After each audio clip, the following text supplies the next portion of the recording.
Hi, வணக்கம். இந்த வீடியோவில் வந்து ஒரு நியூசிலாந்து படத்தை பற்றி தான் பார்க்க போகிறோம். நியூசிலாந்தில் வெளியான நியூசிலாந்து தயாரித்த ஒரு படம். இந்த படத்தை வந்து நியூசிலாந்து மற்றும் சைனா ரெண்டு பேரும் இணைஞ்சு வந்து தயாரிச்சிருக்காங்க. படத்தோட பேர் வந்து கிராஃப்டட். கிராஃப்டட் அப்படின்னா என்ன மீனிங் அப்படின்னா வடிவமைப்பு அப்படின்னு பேர். கிராஃப்ட் அப்படிம்போம்ல நம்ம, அது மாதிரி வந்து வடிவமைப்பு அப்படிங்கிறது வந்து தமிழோட மீனிங். இந்த படத்தோட ஒன்லைன் என்ன அப்படின்னா, சைனால வந்து ஒருத்தர் ஆராய்ச்சி பண்ணிட்டு இருக்காரு. என்ன ஆராய்ச்சி அப்படின்னா, முகத்துல ஏதாவது தழும்பு, வெட்டுக்காயங்கள், இந்த மாதிரி உடல்ல வந்து ஏதாவது வெட்டுக்காயங்கள், தழும்பு இந்த மாதிரி ஏதாவது ஒண்ணு இருந்துச்சு அப்படின்னா அதை வந்து சுத்தமா மறைச்சிட்டு ஒரு நார்மல் ஸ்கின்னை வந்து உருவாக்குறது அப்படிங்கிறதா அவரோட ஆராய்ச்சியா இருக்கு. ஆக்சுவலா வந்து இந்த ஆராய்ச்சி அவர் எதுக்கு பண்றாரு அப்படின்னா, அவருக்கும் அவரோட மகள் ரெண்டு பேருக்குமே வந்து முகம் ஃபுல்லா வந்து ஒரு தழும்பு வந்து ஏற்பட்டிருக்கு. இது எதனால ஏற்பட்டுச்சு என்ன அப்படிங்கிறது வந்து நமக்கு காட்டல. பட் ஆனா வந்து இந்த ஒரு சிவாஜி கணேசன் படத்துல வந்து மகன் சிவாஜிக்கும் அந்த அப்பா சிவாஜி ரெண்டு பேருக்குமே வந்து ஒரு தழும்பு இருக்கும்ல. ஆக்சுவலா வந்து திரிசூலம்னு நினைக்கிறேன் அந்த படத்தோட பேரு. அந்த படத்துல வந்து இருக்கும். அந்த மாதிரி ஒரு அமைப்புலதான் இந்த இதை வந்து எடுத்திருக்காங்க. அந்த மாதிரிதான் அந்த அப்பாவுக்கும் அவரோட மகள் ரெண்டு பேருக்குமே வந்து அந்த தழும்பு மாதிரி இருக்கு. இந்த தழும்பை வந்து போக்குறதுக்காக இவர் வந்து ஆராய்ச்சி மேற்கொண்டுகிட்டு இருக்காரு. சரிம்மா, அப்பாக்கு நிறைய வேலை இருக்கு, நீ உன்னோட மேக்ஸ் ஹோம்வொர்க். இந்த சமயத்துல வந்து இந்த ஆராய்ச்சியில ஒரு தவறு நடக்குது. அந்த தவறுனால வந்து அவங்க அப்பா வந்து இறந்து போயிடுறாரு. மறுபடியும் ஒரு 10 வருடம் கழித்து அந்த பெண், அவரோட பொண்ணு வந்து அந்த ஆராய்ச்சியை வந்து மேற்கொள்றாங்க. அதுல அவங்க ஜெயிச்சாங்களா இல்லையா அப்படிங்கிறத வந்து நல்ல ஒரு கிரைம் கலந்த ஒரு த்ரில்லர் ஸ்டோரியா வந்து இந்த படத்தை வந்து கொடுத்துருக்காங்க அப்படின்னு சொல்லலாம். இந்த படத்துல மிகப்பெரிய பிளஸ் என்ன அப்படின்னா, இந்த படத்தோட மியூசிக் மற்றும் சினிமோட்டோகிராஃபி அப்படின்னு வந்து சொல்லலாம். மற்றபடி இந்த படத்துல பெருசா எதுவும் கிடையாது. லாஜிக்கலா நீங்க பாத்தீங்க அப்படின்னா இந்த படத்தை வந்து பார்க்கவே முடியாது. அதெல்லாம் தூக்கி ஒரு ஓரமா வச்சுட்டு ஒரு நல்ல ஒரு கிரைம் என்டர்டைனர் அப்படின்னு நினைச்சு ஒரு படத்தை போய் பாத்தீங்க அப்படின்னா இந்த படத்தை வந்து பார்க்கலாம். கிட்டத்தட்ட ஒரு 90 நிமிடங்கள் மட்டும்தான் அந்த படம் ஓடும். அப்படி செம ஸ்பீடா அப்படி வேகமா போய் இந்த படம் வந்து முடிஞ்சிடும். இந்த படத்தோட ஸ்டார்டிங் சீன்ல வந்து சைனால ஒருத்தர் வந்து ஒரு ஆராய்ச்சி வந்து பண்ணிக்கிட்டு இருக்காரு. அவரோட ஃபேஸை வந்து காமிக்கிறாங்க. அவருக்கு இந்த ஒரு சைடு ஃபுல்லாவே அப்படியே ஒரு தழும்பு மாதிரி இருக்கு. அது கிட்டத்தட்ட அப்படியே ரெட் கலர்ல அப்படியே ஒரு மாதிரியா ஒரு விகாரமா இருக்கு அவரோட மூஞ்சு.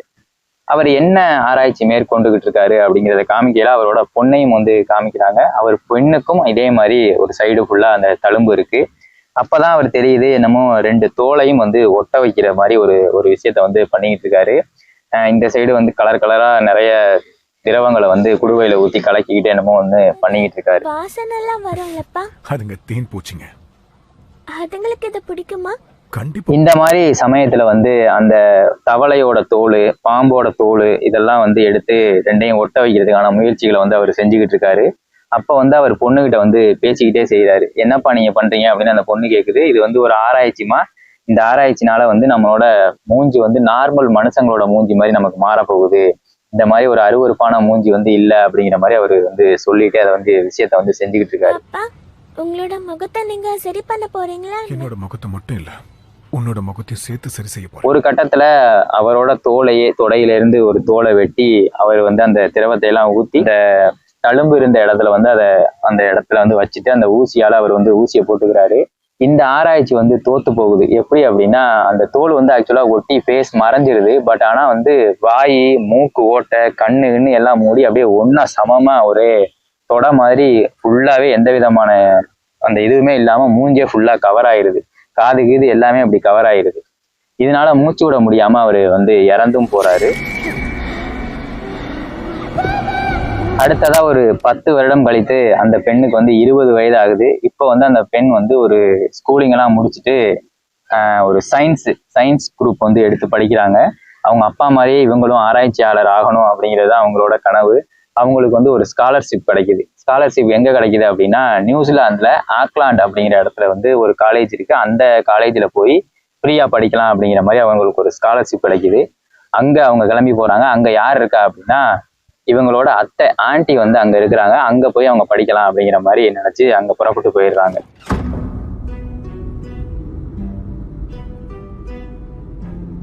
அத்தை வீட்டுல வந்து அத்தைக்கு ஒரு பொண்ணு, அவங்க மாமா கிடையாது, அவர் விட்டுட்டு ஓடிட்டு போயிடுறாரு அப்படிங்கிற மாதிரி அத்தை அந்த கார்ல அழைச்சிட்டு போகவே வந்து இந்த விஷயத்த சொல்லிதான் அழைச்சிட்டு போறாங்க. நடந்துட்டு இருக்கும் போதே ஏஞ்சலாவோட உதவாக்கறப்ப பாதியில எங்களை விட்டுட்டு போயிட்டான். அங்க போனதுக்கு அப்புறம் கிளாஸ்ல வந்து ஜாயின் பண்றாங்க. அங்க இருக்கிற மக்கள், அங்க இருக்கிற மொழி, அந்த பசங்க அங்க உள்ள அந்த நாட்டு பசங்க வந்து இவங்களை வந்து வேற விதமா பாக்குறாங்க.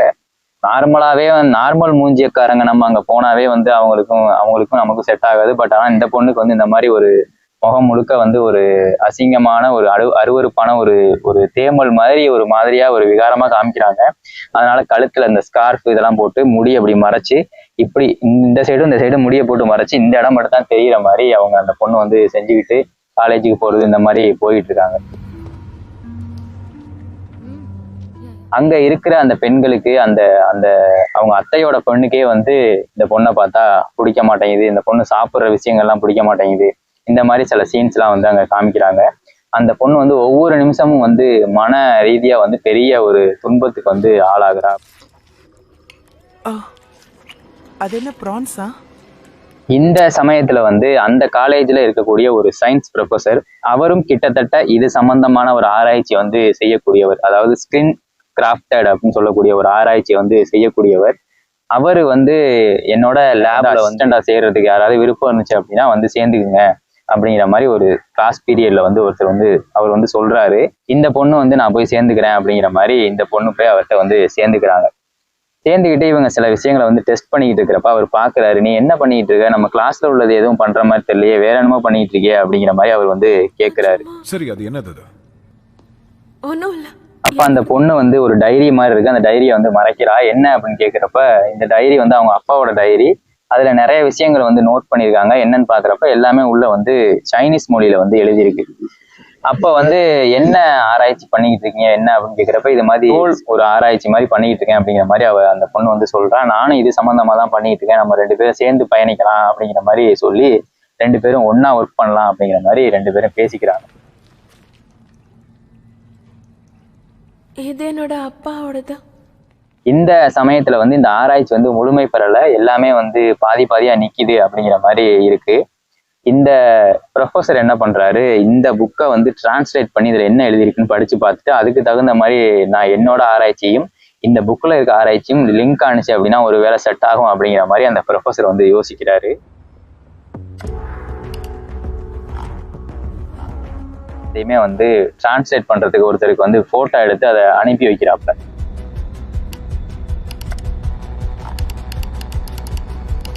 இந்த நேரத்துல வந்து இந்த ஆராய்ச்சிகள் 2 பேரும் ஒன்னா அப்படியே சேர்ந்து பண்ணிக்கிட்டே இருக்கிறாங்க. அந்த டைம்ல வந்து ஒரு எக்ஸிபிஷன்ல வந்து ஒரு பூவோட இது மாதிரி போட்டு அங்க ஒரு கட் அவுட் மாதிரி வச்சிருக்காங்க. இந்த பொண்ணுக்கு வந்து அந்த கட் அவுட்டை பார்த்தோன்னே தன்னோட அப்பா வந்து இந்த பூவுல ஏதோ ஒரு விஷயம் இருக்கு, இந்த பூ வந்து ஒரு 12 வருஷத்துக்கு ஒரு தடவை தான் இந்த பூ பூக்கும், அந்த பூவோட ஒரு எசன்ஸ் ஏதோ ஒன்று கலந்தோம் அப்படின்னா இந்த ஆராய்ச்சியில வந்து ஜெயிச்சிடலாம் அப்படிங்கிற மாதிரி அவங்க அப்பா சொன்னது ஒரு ஞாபகத்துக்கு வரும். எதுக்குமே தெரியாம அந்த பூவை பாக்குறதுக்காக அந்த இடத்துக்கு போயிட்டு அந்த பூவுல இருந்து ஒரு சின்ன பீஸை கட் பண்ணி எடுத்துட்டு வந்துருவா. எடுத்துட்டு வந்து அந்த எசன்ஸை வச்சு இவ வந்து அந்த இதை வந்து கண்டுபிடிச்சிருவா.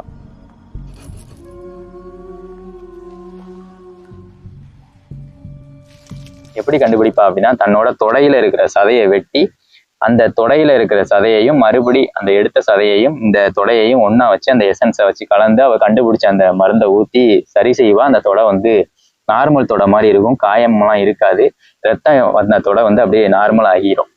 இதை வந்து அவ கண்டுபிடிச்சிருவா. இதை கண்டுபிடிச்சது வந்து அந்த டாக்டர் வந்து பார்த்துருவாரு. அப்ப வந்து அந்த தொடையை நான் இது மாதிரி கண்டுபிடிச்சிட்டேன் அப்படின்னு அந்த தொடையை வந்து காமிச்சிக்கிட்டு இருக்கப்ப அது ஆப்போசிட்ல இருக்கிறவங்களுக்கு வேற மாதிரி தெரியும். அவங்க 2 பேரும் ஏதோ பண்ணிக்கிறாங்க அப்படிங்கிற மாதிரி தெரியும்ல. இந்த சமயத்துல வந்து அதை இந்த குரூப்ல ஃப்ரெண்ட்ஸ் குரூப்ல மட்டும்தான் அவ வந்து போட்டு விட்டுருப்பா. இந்த ஃப்ரெண்ட்ஸ் குரூப் வாட்ஸ்அப் குரூப்ல அந்த மெசேஜை பார்த்தோன்னே இவன் இந்த நம்ம ஹீரோயினோட ஆன்ட்டியோட பொண்ணு வந்து ஏற்கனவே அவன் மேல வந்து கடுப்புல இருப்பா. அவ என்ன செய்வா, இவரோட சண்டை போடணும் அப்படின்னு வீட்டுல வந்து உட்காந்துருக்கணும் அப்படின்னு உட்காந்துருப்பா. இந்த நேரத்துல அவ வீட்டுக்கு போனோம்னா 2 பேருக்கும் பயங்கரமான சண்டை வந்துடும். நீ வீட்டுல என்ன செஞ்சுக்கிட்டு இருக்க, என்ன இந்த மாதிரி விஷயம் எல்லாம் பண்ணிக்கிட்டு இருக்க அப்படிங்கிற மாதிரி இவ சத்தம் போடுவா.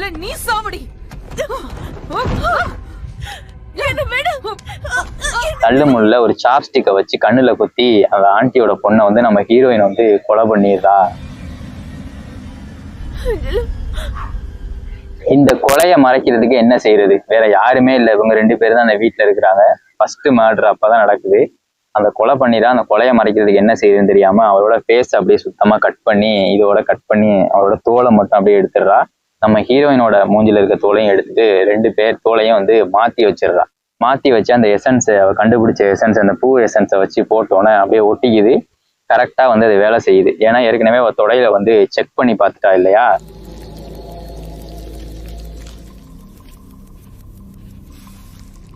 இப்ப அவளை மாதிரியே நம்ம பேசணும், நடக்கணும், எல்லாம் பண்ணணும் அப்படின்னோடனே அவளோட வீடியோலாம் அவளோட போன்ல இருந்து எடுத்து பார்த்து என்ன ஏதுங்கிறத வந்து கண்டுபிடிச்சு சில விஷயங்கள்லாம் செய்யறா.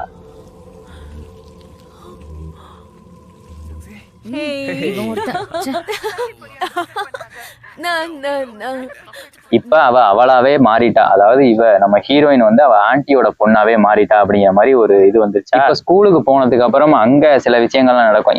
இவளுக்கு சில விளையாட்டுகள் விளையாட தெரியும். அந்த விளையாட்டுலாம் அங்க நடக்கையில அதெல்லாம் அவளால விளையாட தெரியாது. அதெல்லாம் என்ன செய்யுது அப்படிங்கிற மாதிரி ஒரு நோக்கத்துல இந்த படம் வந்து போய்கிட்டு ஒரு கட்டத்துல வந்து 7 நாள் மட்டும்தான் அந்த முகம் வந்து அப்படியே இருக்கும், செட் ஆகி போய் மறுபடியும் அந்த முகம் வந்து கிளிய ஆரம்பிச்சிடும் இல்லையா. இந்த நேரத்துல இவனோட பாய் ஃப்ரெண்டு வந்து அங்க வருவான். அங்க வந்து இன்னைக்கு நீ ரொம்ப அழகா இருக்கிற அப்படின்னு சொல்லி கிஸ் பண்ணுவான். கொஞ்சம் அப்படி இப்படி இருக்கலாம் அப்படிங்கிற மாதிரி தனியா இருப்போம் அப்படின்னு சொல்லி இவளை அழைச்சிட்டு போயிடுவான். இவளுக்கும் வந்து அந்த ஆசையெல்லாம் இருக்கும். ஏன்னா நம்ம ஆரம்பத்திலேருந்தே முகம் வந்து இந்த மாதிரி இருந்து எந்த விதமான ஆண் பழக்கங்களும் இல்லாதனால அவளுக்கு வந்து ஒரு ஆசை இருக்கும்.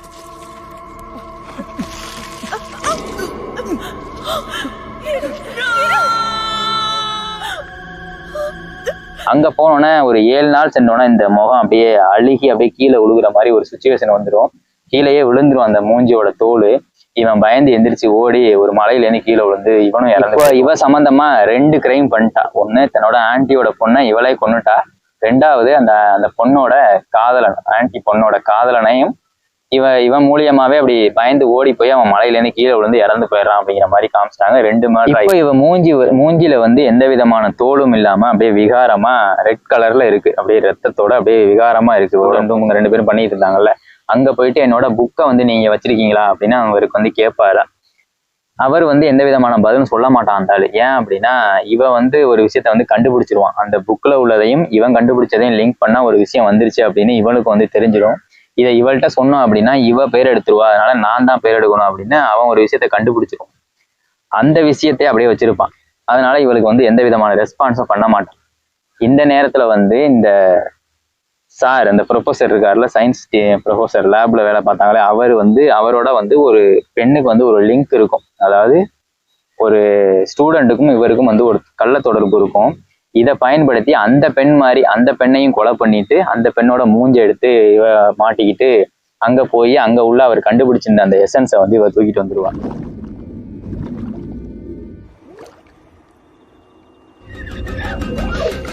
இந்த மாதிரி தாங்க படம் போயிட்டே இருக்கும். இந்த ஒரு விஷயத்த எடுக்கிறதுக்காக இவ பல கிரைம்கள் பண்ணிக்கிட்டே வருவா. அடுத்தடுத்து கொலைகள் வந்து பண்ணிக்கிட்டே இருப்பா. ஒரு 4-5 ஃப்ரெண்ட்ஸ் இருப்பாங்க. ஃப்ரெண்ட்ஸ் எல்லாத்தையுமே கொன்றுவா. கடைசியா அந்த ப்ரொஃபஸரையுமே வந்து கொலை பண்றதுக்கு முயற்சி பண்ணுவா. கிட்டத்தட்ட ஒரு 4-5 கொலைகள் வந்து பண்ணிடுவா.